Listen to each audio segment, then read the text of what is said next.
Here we're picking up with the end of chapter 11.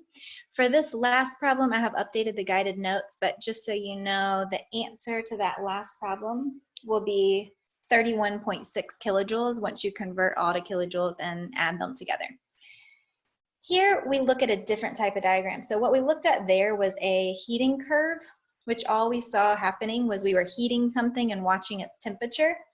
And we were seeing that plateaus indicated a change of state.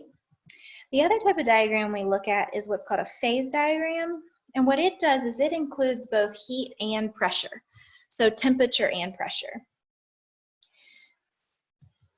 And there's lots of different points that occur on a phase diagram. So first, we always have to understand that you've got temperature down here at the x-axis and you're heating something up.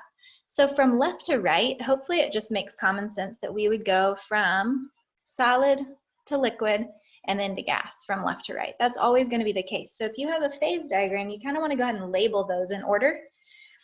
And then you also have increasing pressure here because you can use temperature to change between states of matter.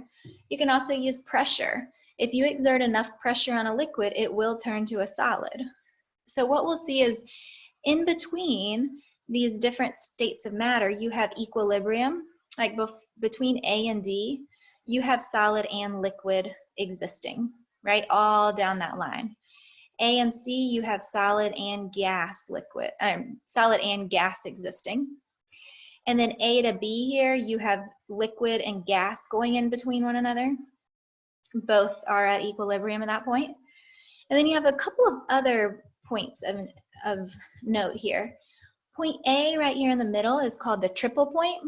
So at this specific pressure and at this specific temperature, all three phases coexist. So you have solid, liquid, and gas all at equilibrium there. And then up here at B, you have what's called a critical point. A critical point is extremely high pressure and extremely high temperature.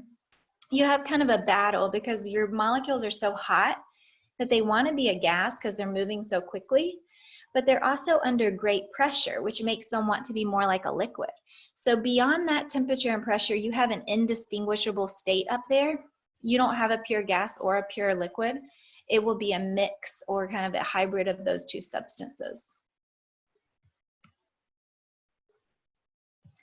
Here's the phase diagram for water versus carbon dioxide. So here we've got pressure and we have temperature. Now these scales are not super easy to read, so try to just understand these questions and stuff as general. But if you were asked a number on a test, it would need to be much more readable. But here what we want to know is that if something ever asks under normal conditions, that's going to assume 1 atmosphere of pressure. So for example, what is the normal boiling point of water? What that means, normal boiling point, is that you're at 1 atmosphere. So you go look at water here on the left, and you have 1 atmosphere of pressure. What you want to do is if you're looking for the boiling point, then you need to go to the line where the substance is boiling, which means the line where liquid is turning into gas, which is this line of A to D. That shows the boiling points. And at 1 atmosphere, I would come all the way over to point C, drop down, and I would see that that occurs at 100 degrees Celsius. It would melt at point B, because if you're at 1 atmosphere and you come to B, that's where solid is turning to liquid, and that would be 0 degrees Celsius. For another example, you might be asked is what phase is CO2 at 0.5 atmospheres and 0 degrees Celsius? So if you come to CO2 over here to the right, you look up 0.5 atmospheres, so I'm just going to kind of eyeball it, 0.5 here, and 0 degrees Celsius. Well, 0 degrees Celsius is way over here in this yellow. So if I'm in the yellow, then that is gas, because the green would be solid, the blue would be liquid, and the yellow would be gas. So it's existing as a gas. And then what's the melting point of CO2? At 73 atmospheres. So you come to CO2 on the right. You're looking for the melting point at 73 atmospheres. So 73 atmospheres is labeled, but I've got to figure out which curve to go to. This first curve is going to be the one that goes from solid to liquid, which means that's the melting. So I come over till I get to that line. I drop down and then I make the best estimation I can make, which I'm going to say negative 50 degrees Celsius.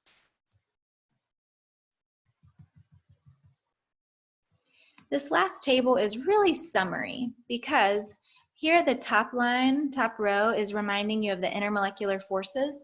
These are going to be for molecular compounds that are all nonmetals, and they're very weak. So London dispersion, dipole-dipole, and hydrogen bonding. And we now know how to, determine whether a substance has which of these. Then you have these strong primary forces down here. These only apply to very specific solids.